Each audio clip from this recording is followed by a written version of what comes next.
Boa noite a todos. Boa noite. Queridos missionários e missionárias, também vocês aí, nossos irmãos internautas que navegam pela rede. Estamos hoje realizando esse segundo encontro a respeito do profeta Jonas. Mas antes de começarmos, vamos rezar, porque quem não reza, eu não quero ver a Bíblia. Deus de amor e misericórdia, envia teu Santo Espírito sobre cada um de nós, para que possamos compreender melhor a vossa palavra, compreender também a nossa missão, para que possamos realizá-la com alegria, na graça do vosso nome. Vinde, Espírito Santo, enchei os corações dos vossos fiéis e acendei neles o fogo do vosso amor. Enviai o vosso Espírito, e tudo será criado, e renovareis a face da terra. Oremos. Ó Deus, que instruíste os corações dos vossos fiéis com a luz do Espírito Santo, fazei que apreciemos retamente todas as coisas, segundo o mesmo Espírito, e gozemos sempre da sua consolação. Por Cristo Senhor nosso. Amém. Assim nos Deus a Trindade Santa, Pai, Filho e Espírito Santo. Amém. Muito bem. Este é o segundo encontro e o último encontro a respeito desse profeta. Aquele profeta que a gente diz que é o profeta rebelde. Aquele que não faz exatamente a vontade de Deus. Diferente de todos nós, não é verdade? A gente faz a vontade de Deus. Quando eu estava olhando, eu estava rezando com esse texto aqui, eu fiquei pensando assim, não é à toa que Jesus Cristo, quando ensinou aos apóstolos, Pai Nosso, ele disse assim, rezem assim, seja feita a vossa vontade, assim na terra como no céu. Estou pondo aqui que está sem volume. Está sem volume? Está sem volume? Já duas pessoas estão aqui sem volume. Camila e o Então vamos tirar aqui. Isso. Está sem volume. Estamos com um probleminha de volume. Agora espero que esteja melhor um pouco. Então eu dizia para aqueles que não estavam nos ouvindo, né, que o profeta, estamos no ar, o profeta, então ele é chamado de profeta rebelde, né, porque ele não faz propriamente a vontade de Deus. Deus fala assim, olha, vai lá para Nínive, para converter aquele povo, vai lá para Nínive, para que eles se arrependam e eles possam se salvar. O profeta vai para o outro lado, foge, né? E aí eu dizia que a gente também fica pensando sobre Jesus Cristo, quando ensinou aos apóstolos a oração do Pai Nosso. Ele disse assim, vocês rezem assim, seja feita a vossa vontade, assim na terra como no céu. E aí a gente pergunta, por que será que Jesus nos ensinou essa oração? Se a gente já fizesse isso de maneira muito natural, seria uma redundância, né? Não precisaria dizer isso.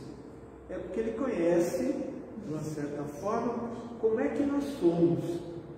Como é que nós somos. E o profeta também vai se mostrando como ele é, enquanto ser humano, né? Então a gente fazer essa vontade de Deus nem sempre bate com a nossa vontade. Às vezes a gente vai planejando a vida, vai imaginando o que eu devo fazer, o que eu vou ser, o que eu quero, né? E isso nem sempre está me levando para a salvação. Então a proposta de Jesus é sempre uma proposta de salvação, uma proposta que faça com que a gente encontre o caminho da felicidade, da bem-aventurança. Domingo tivemos as bem-aventuranças, né? Felizes os pobres em espírito, porque deles é o reino dos céus, né? Então, essa proposta de Deus nas nossas vidas, e essa, a gente estudando a Bíblia, a gente costuma dizer que a gente estuda a Bíblia para conhecer principalmente a ação de Deus na vida do ser humano. A gente quer saber direitinho como é que é essa ação na vida da humanidade e do ser humano, né? Mas a gente estudando a Bíblia, a gente percebe também como é que é o ser humano. Está dando para entender? Então, quanto mais a gente estuda a respeito de Deus, a gente vai conhecendo a respeito de nós mesmos. E aí está também a grande riqueza da Bíblia, a grande riqueza da fé, que é a gente conhecer como somos, verdadeiramente como somos, né? Paulo fala de uma maneira bonita, fala, olha, ainda nós vamos nos revelar como verdadeiramente somos quando estivermos nessa vinda de Jesus Cristo, né? Na parousia. Então nós nos revelaremos como verdadeiramente somos. A gente tem uma ideia do que somos, eu tenho uma ideia assim vaga do que vocês pensam a meu respeito. Mas é real essa ideia que eu tenho? Não. Ela é uma ideia, pode ser próxima, eu posso perceber algumas coisas, tem o tal do feedback, né? O retorno que as pessoas vão dando para a gente, como é que a gente está indo, né? Assim. Mas é uma ideia parcial. Eu estou olhando através desses dois buraquinhos que eu tenho aqui no meu olho, tá certo? E essa visão, essa percepção, ela é o que a gente chama de subjetivo, né? Então a gente, depois, à medida que a gente vai conhecendo a verdade, nós vamos conhecendo melhor como nós verdadeiramente somos, né? E o que os outros pensam da gente, né? Será que seria bom a gente saber tudo que as pessoas pensam da gente? Por isso que o Twitter é um problema, né? As redes sociais, né? Porque nas redes sociais ele fala um monte de coisa pra gente, nem sempre coisas que a gente fica muito satisfeito, né? Mas vai chegar uma hora que a gente vai enfrentar isso. Eu queria iniciar esse segundo encontro aqui pedindo, implorando que leiam o livro do profeta Jonas. Olha, por favor, leiam o livro do profeta Jonas. Apenas 4 capítulos, e não são longos, né? São capítulos relativamente curtos, né? Que guardam a enorme riqueza da revelação de Deus, isto é, como Deus age, e guarda também a enorme riqueza de como nós verdadeiramente somos. Tudo bem? Vamos ler? Alguém já leu? Os 4? Já leu os 4 capítulos? Os 4 capítulos, só tem 4. Só tem 4. Então não leu. Só tem 4 capítulos, é bem curtinho, mas é muito interessante. Nós vamos ver aí que o próprio Jesus faz referência ao profeta Jonas. Veja a importância, né? Está lá em Mateus e Lucas, tem essas referências a Jonas, e nós vamos dar uma olhadinha aqui também, essa referência que Jesus faz. Tudo bem? Tudo bem por aí também? Vocês vão ler? Vamos! Muito bem! Ainda não discutimos, ficou faltando essa questão da autoria e data. Quem foi que escreveu esse tal do livro de Jonas? Por que é importante a gente saber? Para a gente saber o momento histórico que ele aconteceu, quais foram as influências, como é que estava a compreensão de Deus a partir do povo judeu, né? Que nós temos a raiz, nossa raiz está lá na tradição judaica, né? Então a gente precisa entender isso. Mas a gente estudando, a gente vai ver que é muito difícil a gente afirmar quem foi o autor ou autores. Parece que tem mais de uma mão aí nesse texto, tá certo? Tem mais de uma mão nessa autoria, né? E começa com algumas referências com relação a um profeta chamado Jonas, provavelmente é esse mesmo Jonas, né? Filho de Amate, do século 8 a.C., 8 a.C., na época do rei Jeroboão II, do Reino do Norte. Porém, todo o contexto do livro nos remete ao século V, no pós-exílio, depois do exílio lá da Babilônia, né? Quando Nabucodonosor levou todo o povo para lá, e depois nós temos lá Ciro, rei da Pérsia, que liberta o povo, e eles voltam. E aqui nós temos um momento muito importante da Bíblia, da nossa fé, né? Onde a maior parte dos livros tiveram a sua redação final, tá certo? Então, quando a gente fala do século 8 ali, nós vamos ver algumas coisas. O século 8 é o ano 700, ali perto do ano 740, 750 a.C. Então, a Síria, ela começa a se levantar como um grande império, né? E aí a Síria ameaça vários países ali em volta e termina atacando o reino do norte de Israel. Mas isso aí a gente, depois, se vocês quiserem, tem que ver mais pesquisando, né? Então, a época do exílio da Babilônia, então, como eu falei, onde estiveram fora os líderes de Israel, os grandes latifundiários, donos de costume. Então, quando houve essa invasão, eles levaram aos poucos, levaram a corte, o rei, lá para a Babilônia.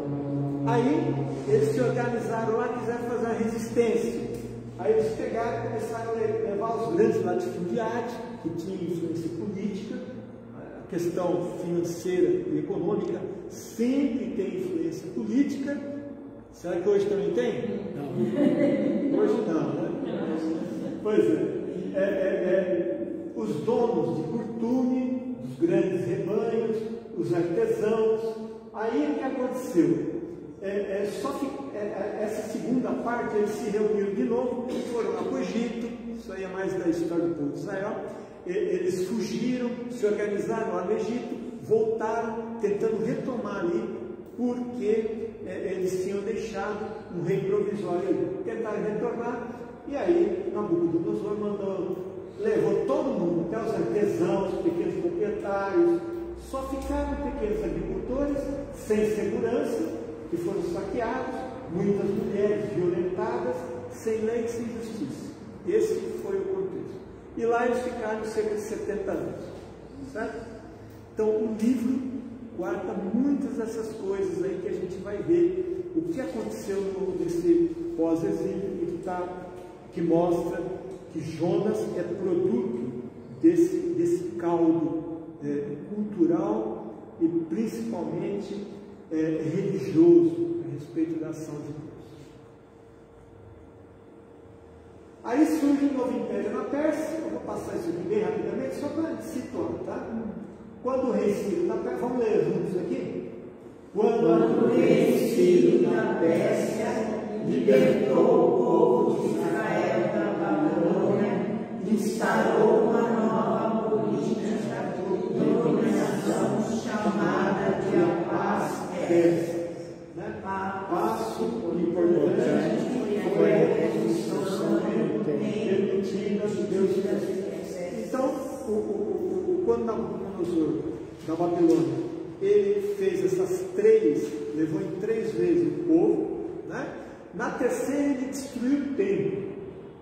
No ano 585 ali, 579, 85, nesse período aí, ele destrói completamente o templo, certo?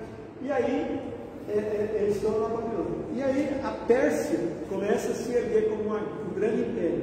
E aí, invade a Babilônia e liberta os nossos amigos aqui, os judeus, né? e eles instalam uma nova maneira de governar.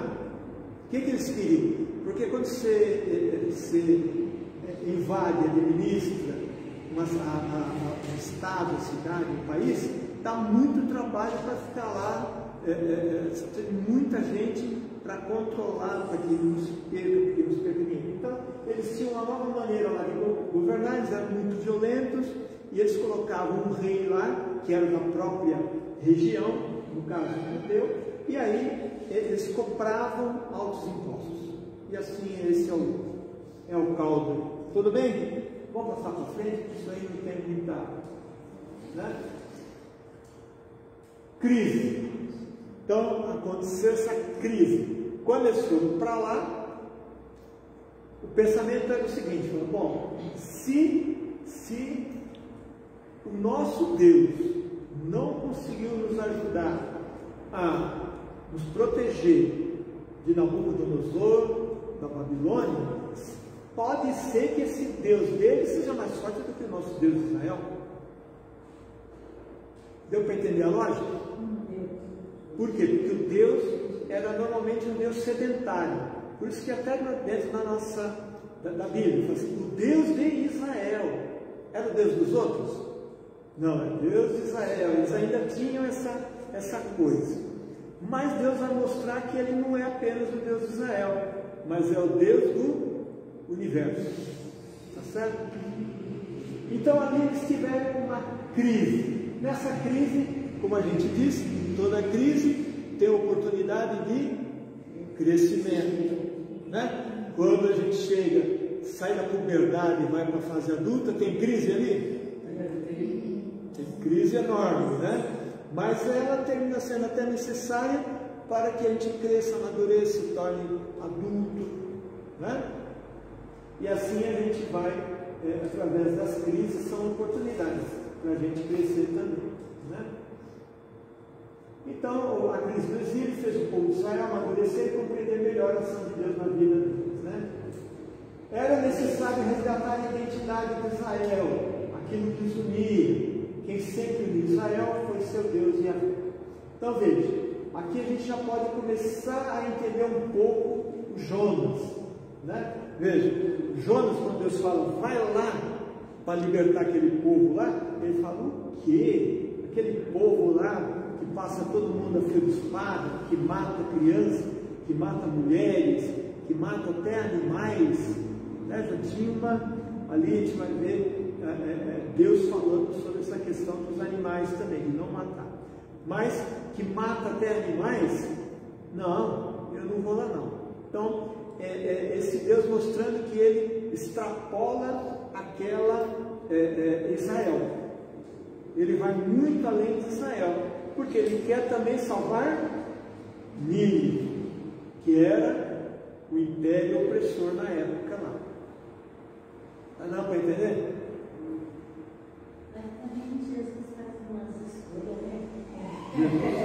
Ela está falando que Jesus faz umas escolhas. É uma escolha muito terrível, porque tira o papel do Jonas lá da onde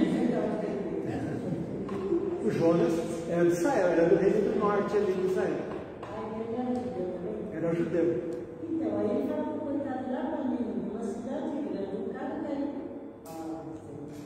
Então, o que ela está colocando aqui, que Deus pega alguém muito, uma pessoa simples, lá, né, e faz ele querer ir lá e converter um país inteiro. Você fala assim, mas será? Mas se Deus, ele quer muito da gente, não é não? Ela está falando aqui que ele pensa que nós somos que nele. Mas cá entre nós não fomos feitos à imagem e semelhança de Deus? E vocês são mais semelhança de Deus? Então nós temos muita coisa de Deus. Por aqui dá para a gente ter também uma lição. Não, pensando assim, nós somos feitos à imagem e semelhança assim. Mas quando a gente sai da nossa andança missionária aí, cada abacaxi que pode andar aqui na toda missão ela é desafiadora. Toda missão é desafiadora. Agora, A gente tem que entender um pouquinho aqui que nós somos mais capazes do que pensamos, na graça de Deus, não é verdade? Alguém consegue criar filhos sem ser com a força de Deus? Não. Consegue? Não dá, né? Só de imaginar você é capaz de sair correndo, que nem fez o Jonas, não é não? Dá vontade de correr. Porém, Deus, além de tudo, nos capacita, nos socorre, não é verdade? Então, quando ele deu essa missão para Jonas, de ir lá na grande cidade, para que ele se convertesse, foi Jonas sozinho?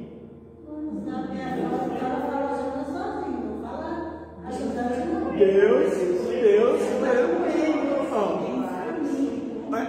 a gente vai ver, nós fizemos um pequeno resumo no encontro passado. Quem não veio na aula, pode olhar lá na internet, tem a primeira aula, eu fiz um resuminho dos 4 capítulos, rapidamente, assim, foi muito rápido, né? E uma das coisas que a gente vê é que Nínive vai se converter. Aí você fala assim, mas será que só ele falando, olha, convertei-vos, né? Arrependei-vos, porque daqui 40 dias Nínive vai ser destruída. Você fala assim, mas só falando isso, conseguiu converter um país do rei, que o rei vestiu o saco, né? até o mais simples? É claro que não. Deus já vinha trabalhando o coração dos ninivitas, dos assírios, certo? Deus já vinha trabalhando. Quando ele vai lá, o sujeito vai lá, esfrega na cara deles, e é um judeu. Começa por aí. O quê? Um judeu vem falar isso pra gente? À primeira vista ele deve ter falado assim, vamos prender esse louco, não é isso? Como é que esse maluco vai falar isso pra gente? Não é? Mas no segundo momento eles falaram, olha, sabe, esse maluco aí tem razão, nós já fizemos muita coisa errada, né? A gente fez coisa errada e não tá legal, não estamos felizes, né? O povo não está feliz. Acho que a gente tem que se arrepender daquilo que fizemos. Está dando para entender? Que às vezes foi uma palavra, quer dizer, uma expressão, mas Deus já estava agindo no coração dos ninivitas. Já estava agindo ali. Então, ele não foi de peito aberto converter todos. Assim como também nós, quando nós somos em missão, a questão missionária, a gente sabe muito bem, quem vai na frente é o Espírito Santo. É o Espírito Santo que toca o coração e você faz essa segunda parte, né? Deu uma amolecida ali para que a gente consiga fazer o trabalho missionário. Mas vamos lá, senão a gente não acaba hoje. Não me enrolem não. Essa busca, vamos ler a primeira frase aqui? Mas essa busca pela identidade trouxe várias ações de fechamento. Um minutinho só. Então veja, eu falei que a identidade, ali no slide anterior, a identidade de Israel estava na fé em Yahvé. Então eles estavam em torno dessa fé, da ação de Deus em suas vidas. Essa é a identidade dos hebreus, dos judeus, tá certo? Então, eles, no pós-exílio, eles procuraram restabelecer essa identidade. O que é restabelecer a identidade? É dizer, quem somos nós? Todo povo precisa ter uma identidade. Nós brasileiros temos uma identidade? Sim. Temos. Em muitos lugares do mundo aí, é só ver como é que a gente entra nos lugares, como é que a gente se comunica, etc. São brasileiros. Por quê? É a nossa identidade. Somos alegres, apesar que ultimamente a gente não está muito alegre, mas somos alegres, temos esperança, né? Somos um povo, gostamos de futebol, várias coisas, música, né? A expressão musical, churrasco, temos muita,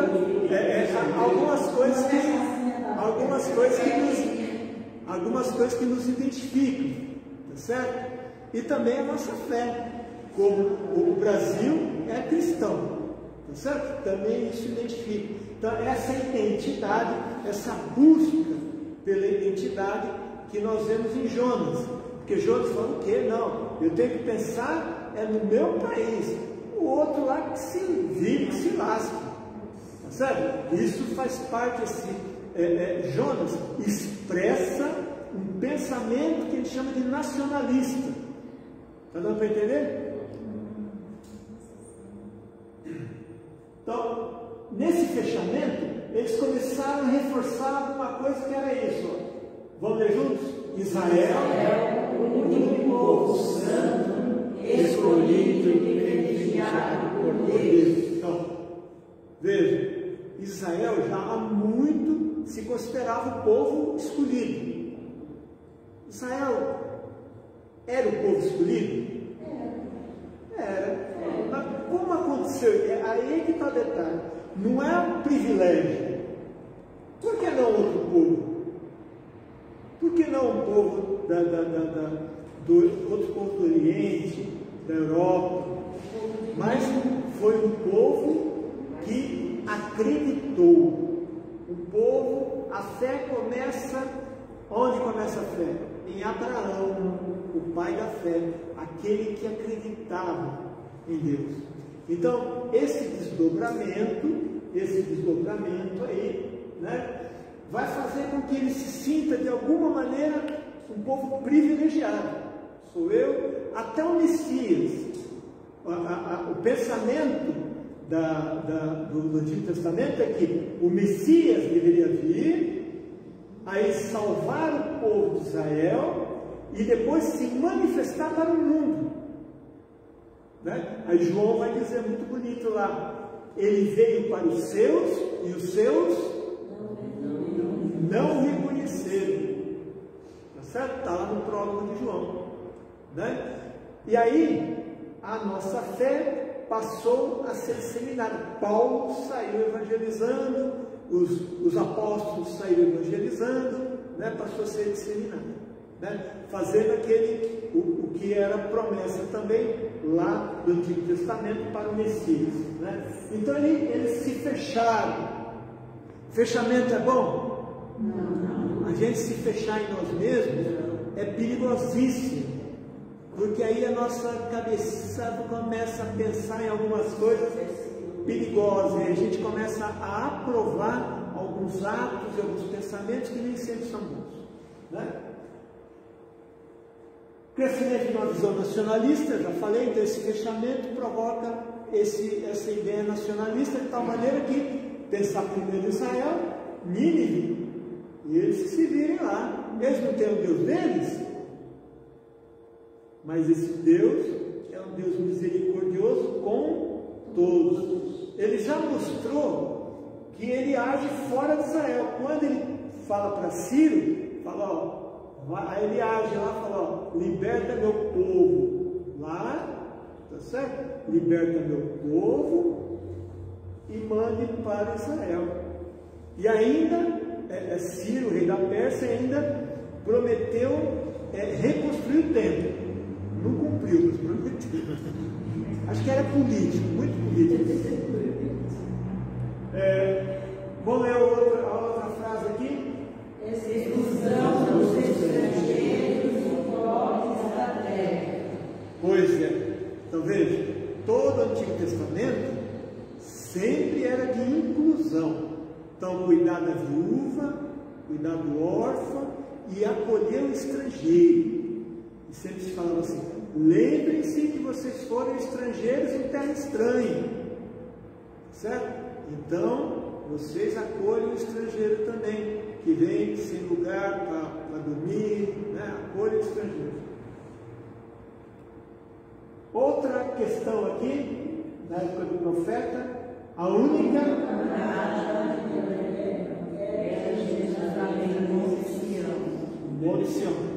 vendo o fechamento? Tinha também Garizim, lembra de Garizim? Sim, Monte Garizim, né? Que era dos samaritanos. Lembra da samaritana lá no poço de Jacó? Lembra? Então, ali ela fala, vocês falam que é para adorar lá no Monte Sião, em Jerusalém, né? E rejeitam a nós que adoramos no Monte Garizim. Então, aqui esse fechamento vai se fechar até mesmo em relação ao povo de Israel. Tudo bem até aí? Diga uma dúvida ali. Eu vou. A cidade de Nínive era longe de Jerusalém, né?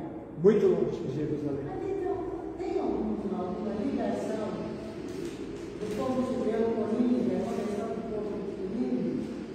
Então, ela está perguntando se tem alguma ligação do povo de Nínive, que era a capital da Síria, que ficava lá muito perto do que hoje é o Iraque, o Irã, por ali. Né? O Irã, na verdade, acho que é da Pérsia, ou da Pérsia, ali, aquela região ali que é o Oriente. Então era uma região bem longe.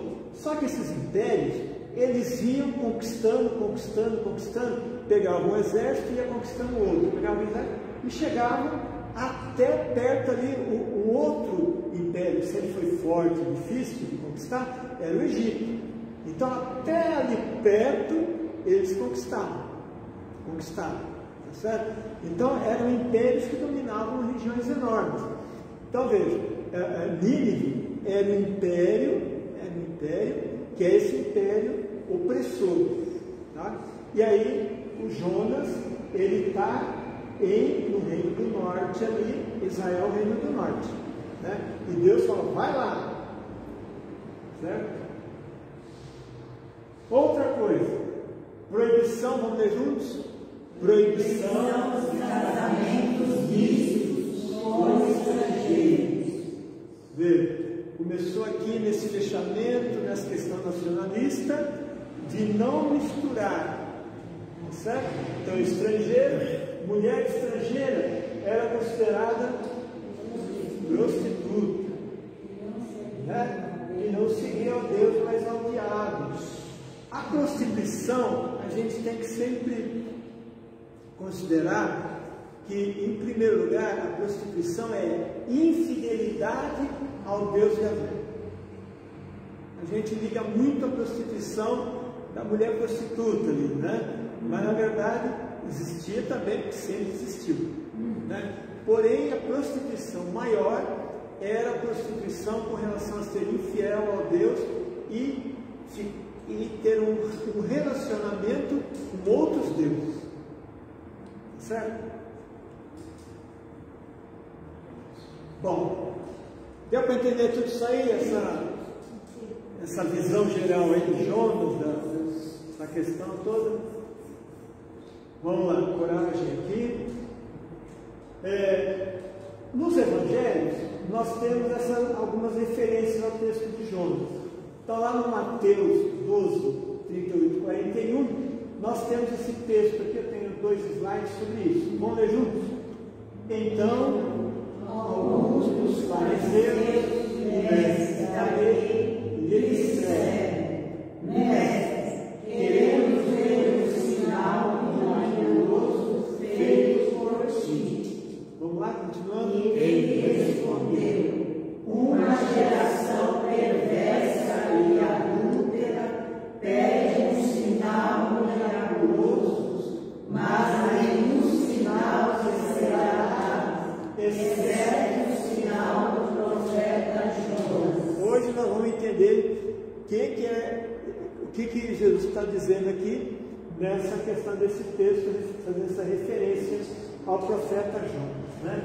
Então veja, os mestres da lei, os fariseus, eles sempre queriam que Jesus desse uma prova de que ele era o Messias, né? Ele já tinha dado inúmeras provas, né? O Evangelho de João tem lá os 7 sinais né? Os 7 sinais, que são mais do que milagres, né? Os 7 sinais para que os discípulos, os apóstolos, crescem verdadeiramente que Jesus Cristo era o Messias. Então, eram os sinais. E eles queriam esses sinais, que Jesus fizesse ali sinais assim, mas de uma maneira como se fosse uma apresentação. Faz aí. Espetacular. Espetacular. Isso, era um espetáculo para eles. Começa a voar, né? Faz um voo rasante aqui, faz não sei o quê, levanta o salto, né? Jesus fez inúmeros sinais e milagres. A maioria dos sinais nos evangelhos que se chamam sinóticos, Marcos, Mateus e Lucas, foram milagres a partir da fé. Jesus sempre diz: a tua fé te salvou, né? A partir da fé. Só em João que nós temos os sinais em que não tem esse pré-requisito da fé. Por exemplo, a transformação da água em vinho, no primeiro sinal do Evangelho de João, né? Que temos a participação fantástica de Maria, né? Ele transforma a água em vinho. Foi pela fé de alguém que salvou? Não, né? Transforma a água em vinho e na verdade foi um sinal para que eles crescem, para que acreditassem que Jesus Cristo era o Messias, né? Diferente aqui. Aqui eles queriam um sinal miraculoso. Aí Jesus responde assim: uma geração perversa e adúltera pede um sinal miraculoso, mas nenhum sinal lhe será dado, exceto o sinal do profeta Jonas. Nós já estamos no segundo encontro, tá certo? Já vimos muito sobre Jonas.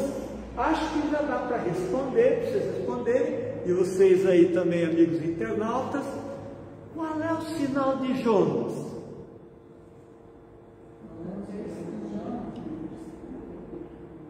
Todo mundo acertou, nenhum. Jonas fez algum milagre? Não, eles queriam um sinal miraculoso, não é? E Jesus fala assim: vocês vão ter um sinal, o sinal lhe será dado, exceto o sinal do profeta Jonas, né? Mas Jesus pede um sinal, mas nenhum sinal lhe será dado, exceto o sinal do profeta Jonas. Bom, então o profeta não fez grande coisa? Fez ou não? O profeta não fez grande coisa? Converteu o império, tinha 120 mil habitantes. 120 mil habitantes, a cidade de Nínive. Ele converteu a cidade inteira. Tá certo? Porém, só ali conversando, só anunciando, profetizando, dizendo assim: olha, cuidado, daqui 40 dias Nínive vai ser destruída, se vocês não se converterem, se vocês não se arrependerem. Foi um grande feito? Foi, mas foi um sinal miraculoso? Miraculoso de milagre? Não, de milagre não, mas foi uma grande coisa. É por isso que Jesus responde para eles aqui: vocês estão querendo o quê? Espetáculo? Não, eu não vou dar espetáculo para vocês, eu não vim aqui para dar espetáculo. Tá certo? Compreenderam o texto aí? Dúvida? Assim, mas Deus não mandou ali dizer que o povo se converteu. Então, se convertesse, ia cair castigo, não é? Como é que ficou com o povo. Diga de novo. E aí Deus não mandou ele ir, o Jonas ir anunciar aquele povo, aquela nação, para se converter. Isso, e eles se converteram. Para não ser castigado. Para a cidade não ser destruída. Certo? Ainda 40 dias e Nínive será destruída, diz o texto. Certo? Então, ali Jonas, ele, o missionário, né, a grande coisa, a grande missão dele foi a conversão. Ele cumpriu a missão dele? Cumpriu a missão. Certo? Às vezes, e é lógico, né? Não sei se é isso que você está querendo dizer, é lógico que Deus preparou ali, porque eles já vinham sendo preparados no coração deles, dessa necessidade, né? Respondi? Não, eu enrolei.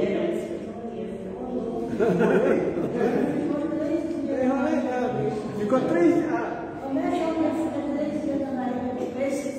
Olha, ela está voltando aqui, a nossa irmãzinha aqui, por isso que é bom ter gente aqui que faça esse contraponto aqui.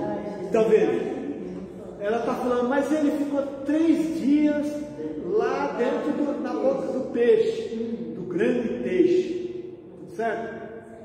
Então veja, na Bíblia, daqui a pouco nós vamos ver aí também, tem outra parte que fala sobre o grande peixe, né? Mas na Bíblia, que é a segunda, eu já falei a segunda, não falei. Aqui, do peixe, né? Aí é Jesus falando, mas eu vou explicar. Veja, na Bíblia, o mar foi sempre um lugar de mistério. Se achava que existiam monstros, tá certo? Esse pensamento a respeito dos monstros, a respeito do lugar de muito perigo, né? Ao longo do tempo ele foi interpretado e passou a ser um mundo. Então, toda vez que fala na Bíblia, no mar revolto, no mar, no oceano, etc., os monstros, etc., é o mundo. No mundo está cheio de monstros por aí. Os monstros, né? Tem muitos perigos no mundo? Tem. Qual é a barca que está no meio do mundo, navegando no meio do mundo e que vai salvando as pessoas? É a igreja, é a comunidade cristã. Nós somos essa barca aí, certo? Então veja, o Jonas, ele não atendeu a Deus, fugiu, pegou a barca, foi para o meio do mundo e o mundo o devorou. E ficou 3 dias lá na boca do mundo, no meio do mundo, no monstro do mundo. Certo? E aí ele se arrependeu. Né? E aí ele foi devolvido para a terra. Aí nós temos mais uma ação aí de Deus. Né? Tudo bem aí? Ou vocês queriam que fosse uma baleia? Tem gente que fala em baleia, né? Vamos lá. E Jesus continua dizendo aqui, vamos lá? Pois assim como Jonas esteve 3 dias e 3 noites no ventre de um grande peixe, assim o Filho do Homem ficará 3 dias e 3 noites no coração da terra. Os homens de Nínive se levantarão no juízo com esta geração e a condenação, pois eles se arrependeram com a pregação de Jonas, e agora está aqui o que é maior do que Jonas. Ele que é maior do que Jonas, né? Acho que na tradução ali foi muito boa, mas é isso aí, né? Então, e ele faz um paralelo aqui. Ele fala, assim como Jonas esteve 3 dias e 3 noites no ventre do grande peixe, assim o Filho do Homem ficará 3 dias e 3 noites no coração da terra. Isto é, no terceiro dia ele ressuscitaria. Certo? Então, nós temos esse Jonas que estava morto, praticamente, voltou a viver, e Jesus faz paralelo. Ele também estará morto e tornará a viver. Né? É lógico que num corpo glorificado, num corpo glorioso, né? Na ressurreição. Né? E aí ele fala contra aqueles judeus, contra os fariseus e os mestres da lei lá. Os homens de Nínive se levantarão no juízo contra esta geração. Isto é, eles vão se colocar, por quê? Porque eles se converteram. Os fariseus lá se converteram? Não. Veja, tiveram só o sinal de Jonas. Sinal não. Tiveram só a questão da missão de conversão de Jonas. E se converteram. Esses aqui, Jesus fala assim, e agora está aqui aquele que é maior do que Jonas, que Jesus Cristo. Está certo? Jesus Cristo. E vocês não se convertem. Vocês não se convertem. Não acreditam. Né?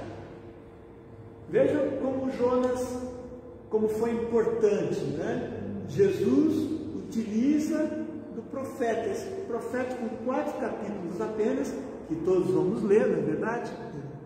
4 capítulos apenas, e Jesus utiliza para fazer esse paralelo ali com a relação à sua ressurreição e com a questão aí do sinal. Ok? Perguntas? Se vocês tiverem perguntas aí, internautas, escrevam. Pode escrever aí no Face, que eu vou lá e respondo. Ninguém faz pergunta para mim ali no Face. Eu estou me sentindo abandonado. Ninguém faz nenhuma perguntinha. É? Oi? Olha, está falando que eu estou explicando bem, todo mundo está entendendo. Não, eu venho para confundir bastante também. Eu venho não só para explicar, mas para confundir também. Né? Muito bem. Principais ensinamentos teológicos de Jonas. Vamos lá? Primeiro deles. Você não deve fugir da sua missão. Está dando para entender, gente? A gente, eu estou o tempo todo aqui, eu estou me sentindo Jonas, volta e meia eu me sinto Jonas. A gente foge da missão muitas vezes? Sim. Quase sempre. Quando as coisas começam a pegar. Você está dizendo, quando começa a pegar, a gente foge. Então veja, a gente, por esse texto fantástico, dá para compreender que a missão que Deus nos dá, de missionários de Cristo, essa missão, ela tem sempre a ação do Espírito. Então, a gente não precisa ter medo. Jonas ficou com medo? Ficou com medo? Ficou com medo. Será que ele achou que ele indo para lá, falando esse absurdo lá, para eles converter, senão 40 dias não ser destruídos, né? Aí foram lá e falaram, é fake news. Será que ele poderia ser morto? Poderia ser morto. Né? Ele ficou com medo também, não só a questão do nacionalismo, como nós discutimos lá, do fechamento, etc., de querer as coisas lá para Israel e os outros que se danem, né? Mas também ficou com medo. Toda fuga normalmente é medo, né? Quando a gente foge, não. Outro ensinamento teológico de Jonas, vamos lá? Podemos fugir de nossos problemas, mas eles continuarão lá. É melhor enfrentá-los. Pois é. Né? Às vezes tem gente que fala assim, é melhor colocar uma pedra em cima do problema. O problema vai sumir? Não. Vai estar embaixo da pedra. Só que você mexer a pedra, ele pum. Olha eu aqui, né? Estou aqui de novo.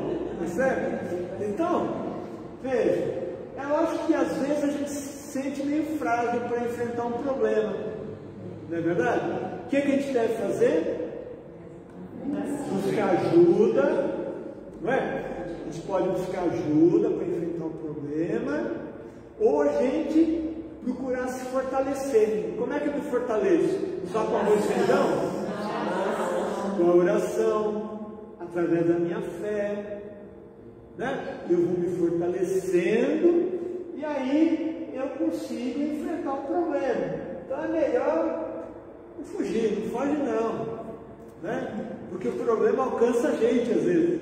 Você pode correr, o problema vai lá e te alcança. Tá certo? Vamos ver outro outro ensinamento teológico de Jonas. A misericórdia de Deus pode ser rejeitada, mas ela prevalecerá.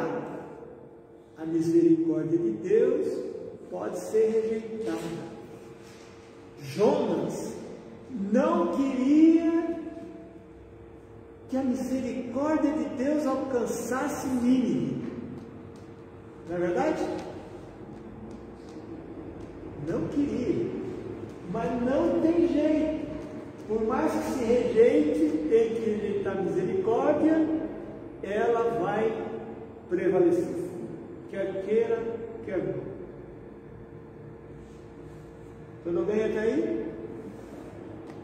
Ficaram muito em silêncio. E vocês, né? Estão em silêncio? Eu fico preocupado com essas coisas. Outro ensinamento. Os nossos preconceitos não devem nos impedir de pregar a palavra de Deus. Somos preconceituosos? Somos. Às vezes, na maioria, não. Na maioria das vezes somos preconceituosos. Somos preconceituosos. A primeira coisa para você solucionar um problema é você reconhecer o problema. Nós passamos, enquanto brasileiros, falando décadas e décadas uma grande mentira. O Brasil não tem preconceito. Não é verdade? Não é uma mentira enorme? É uma mentira enorme, né?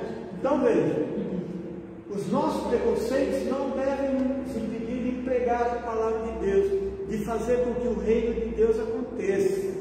Então, um grande desafio para aquele que tem fé é vencer os preconceitos, que são muitos.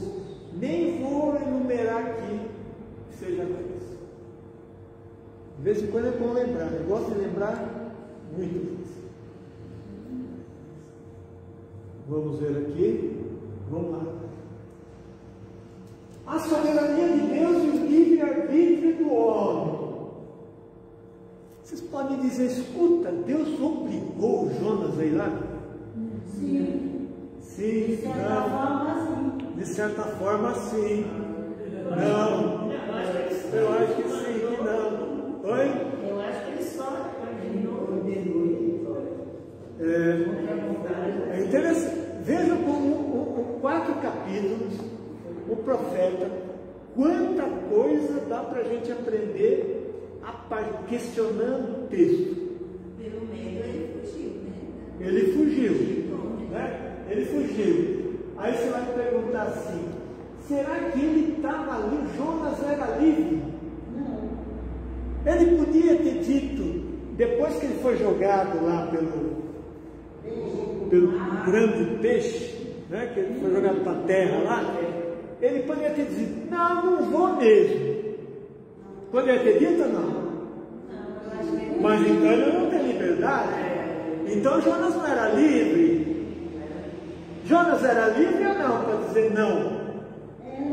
Era. Você é livre ou não para ser missionário ou não? É livre ou não? É. Então, mas ele é rebelde, a gente já sabe que ele é rebelde, tá certo? Não, vamos ver um pouquinho melhor essa questão aí da liberdade. Olha aqui, segundo a filosofia, eu fui buscar lá na filosofia, filosofia ajuda muita gente a compreender algumas coisas, tá? Vamos ler juntos aqui? Segundo a filosofia, liberdade é a condição daquele que é livre, que tem a capacidade de agir por si próprio, tem independência, porém dentro do conjunto de direitos e alternativas possíveis em cada indivíduo. Eu posso tudo na minha liberdade? Não. Às vezes você até pode, mas deve? Não. É lógico, tem coisa que não pode mesmo. Eu posso voar? Posso voar? Só se pegar um avião eu posso. Mas se eu sair correndo e voar, não dá para voar. É impossível. Então eu não sou livre para voar. Então existem algumas, dentro do conjunto de direitos. Então, é dentro do meu direito, por exemplo, a Constituição garante o direito de ir e vir. É um direito, tá certo? Um conjunto de direitos, eu tenho a liberdade de ir e vir. Tá certo? Então, dentro de certos conjuntos, nós temos essa liberdade, tá certo? Mas ela esbarra em algumas coisas aí. Um deles é a questão do direito. Se eu posso ou não de acordo com o direito, com a lei. Né? Porque se você falar que você é livre de fazer o que quiser, você vai poder querer fazer alguma coisa contra a lei. Você é livre de fazer isso? Não, você vai preso. Né? E fora as leis da física. Se eu sair correndo aqui e quiser atravessar aquela parede, o que vai acontecer? Vocês vão ter que chamar o SAMU para eu estar com o nariz quebrado. Tá certo? Por quê? Porque tem uma lei da física que diz que aqui não dá para atravessar a parede. Mas eu sou livre de fazer qualquer coisa? Não, depende. Certo? Tudo bem até aí? Eu vou tentar explicar isso aí. Vamos ler, continuando aqui a sabedoria de Deus e o livre-arbítrio, a soberania de Deus e o livre-arbítrio do homem. Então vamos lá? Nos livros sapienciais da Bíblia, o homem livre é aquele que domina suas emoções, suas paixões, seus pensamentos e busca a proteção de Deus. Então veja, o homem se torna mais livre, né? De uma certa maneira, nós temos algumas coisas que agem, forças que agem sobre nós. Até mesmo a questão moral e da ética, né? O comportamento moral e da ética. Aqui nós estamos todos de roupa. Poderia eu dar aula aqui sem roupa? Questão da ética, né? O que faz parte do costume, né? Dos costumes, né? Então veja, o homem livre é aquele que domina suas emoções. Mas peraí, dominar a emoção eu me torno livre? Isto é porque as paixões e as emoções, né? As paixões e as emoções nos escravizam. Então, quando eu consigo dominá-las, eu me liberto. Tá certo? Uma pessoa que é um homem, por exemplo, que é escravo da sua sexualidade, tem um filho aqui, outro filho lá, né? 30 filhos, um com cada mulher. Ele é livre? Ele é escravo, é burro, né? Ele é escravo da sua sexualidade, de querer sair com tudo quanto é mulher.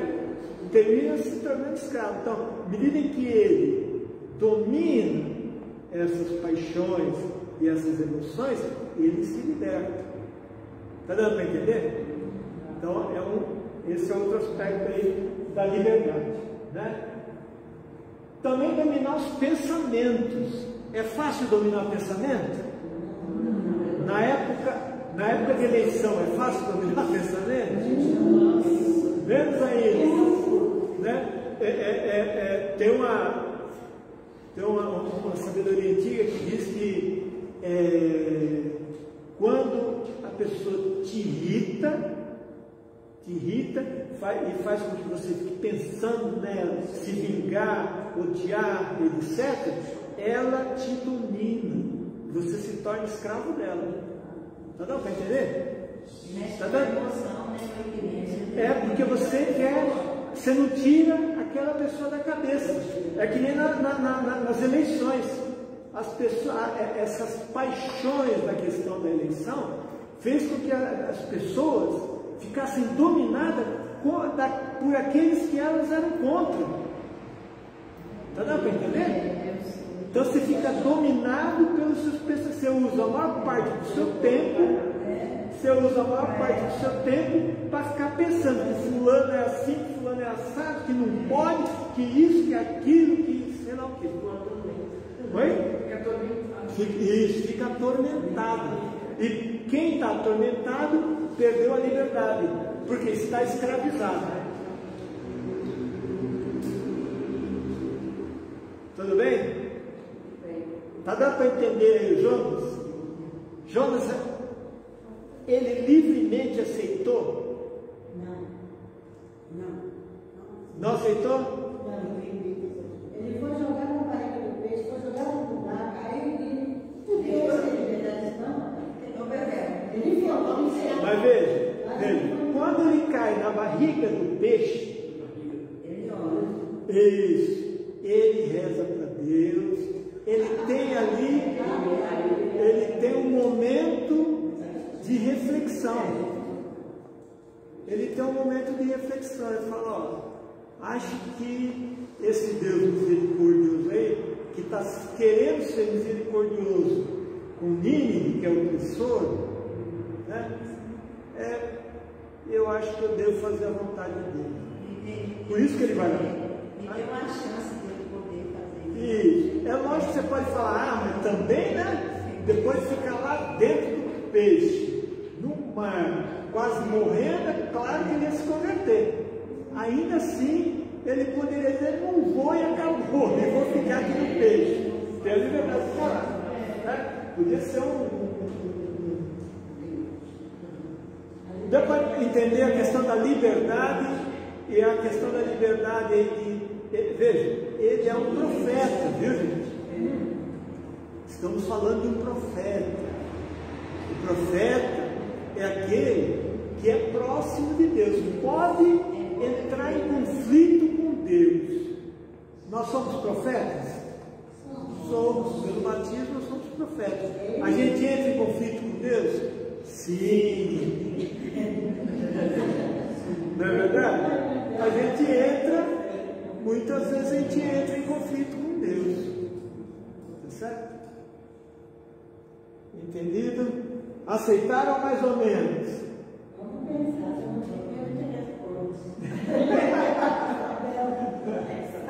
Vamos lá, vamos continuar aqui mais um pouquinho, uma paciência aqui comigo, por favor. Então vamos lá. Deus usa a sua sabedoria para mudar o homem, não pela força, mas por amor, motivação e persuasão. Jesus veio para buscar e salvar o perdido. Então até aí, né? Então veja, essa soberania de Deus, né, diante de nós, ele utiliza para que haja uma mudança, que a gente chama de mudança de mentalidade. Na teologia a gente chama de metanoia. O que é metanoia? É uma mudança de mentalidade. Começar a pensar de uma maneira diferente. A partir de Jesus Cristo, quem ama Jesus Cristo, quem tem uma intimidade com Jesus, não começa a pensar de uma maneira diferente do que pensava há muito tempo atrás? Então, esse processo de transformação é o processo do amor de Deus, da misericórdia de Deus, da conversão de Deus em nossas vidas. Tá certo? Então, ele é persuasivo? Deus é persuasivo? O que vocês acham? É persuasivo ou não? É muito persuasivo. Eu mesmo, para me tornar diácono, tive uma paciência danada. Mas ele foi persuasivo. Vai. Você não é lá essas coisas, mas vai.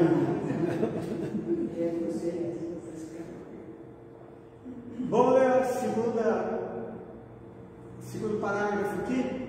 A salvação de Jonas está em cumprir a sua missão, porém ele poderia, em último caso, usar a sua liberdade e dizer não quero, pronto. Mas aí ele depende de novo, né? Aí é uma especulação. Aí ela está falando aqui que o peixe é pegar de novo, Joana. Aí é uma especulação teológica que eu não tenho essa. Não quero entrar nisso. nesse mérito aí. Tudo bem, gente? Vamos lá.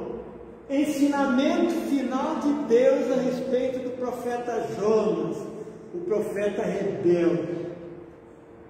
Vamos ler juntos aqui? Então fez o Senhor Deus nascer uma madeira que subiu por cima de Jonas para que fizesse sombra sobre a sua cabeça. Mas Deus, no dia seguinte, ao subir do sol, enviou um verme, o qual feriu a planta e ela se secou. Não entenderam nada, tá certo? Então veja, o que acontece? Quando Jonas passa convertendo o povo todo lá, ele fala, ó, esse pessoal aí não vai se converter. Aí ele fala, se não vai se converter, o que ia acontecer com eles? Seriam destruídos. Aí o que ele faz? Ele vai, sobe lá num lugar alto, tá certo? Monta uma cabana, falou, eu vou assistir isso aqui de camarote. Esses loucos aí não vão se converter, e eu vou assistir isso aqui tranquilamente, vendo eles se matarem e serem destruídos. O coração de Jonas estava perfeitamente convertido, totalmente convertido? Não. Então, veja. Aí, então, o que ele faz? Quando ele sobe lá, o texto é interessante, porque é uma época de calor, muito sol, ele fez uma cabaninha ali, e Deus faz numa noite, faz crescer uma mamoneira frondosa, grande, para que ele ficasse mais fresco ali, certo? E ali ele ficou. Aí no meio do dia, Deus arruma um verme. Olha, tá vendo? Tá vendo? Olha como esse Deus. Esse Deus é danado. Aí Deus inventa um verme que mata a mamoneira. Tá certo? E aí ele começa a ficar com aquele sol escaldante. Ele fala assim, eu prefiro que me mate, meu Deus. Só que ele está cheio de ira. Primeiro ele começa pela mamoneira. Aí Deus fala assim, escuta, você está todo aí dodói por causa da mamoneira e está esperando a morte de 120 mil pessoas, entre homens, mulheres e animais?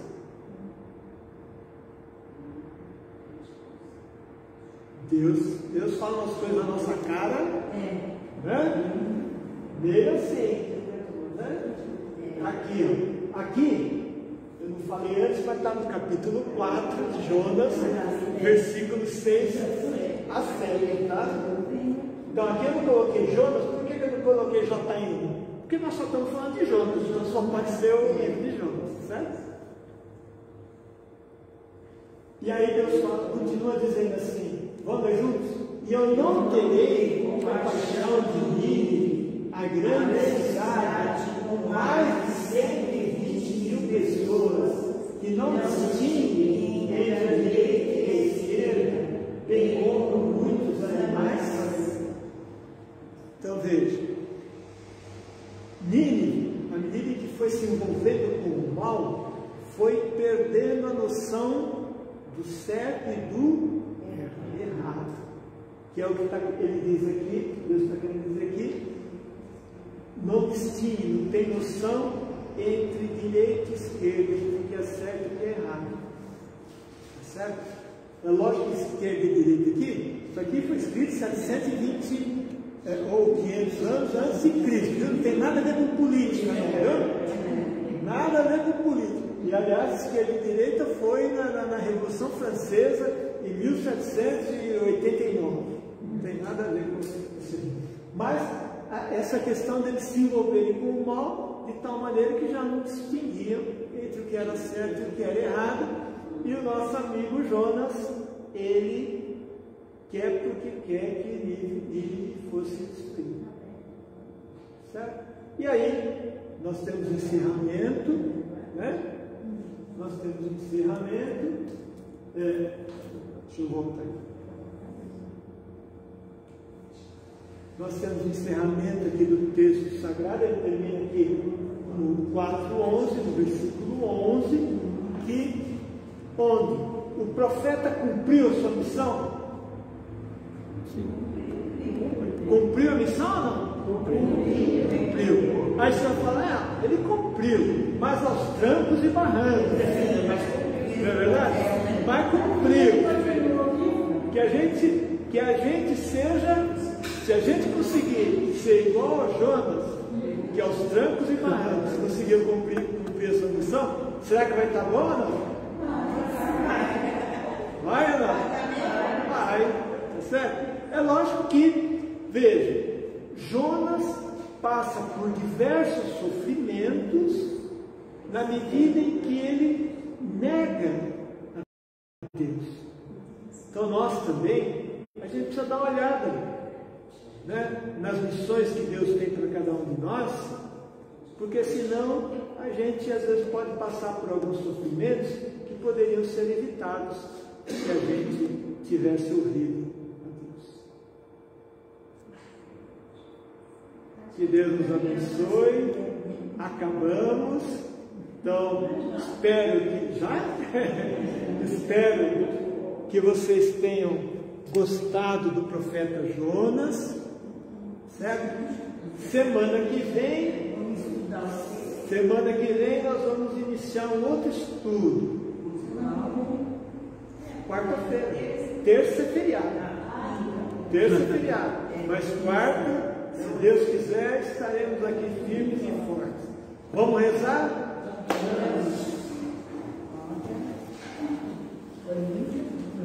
Muita coisa, né?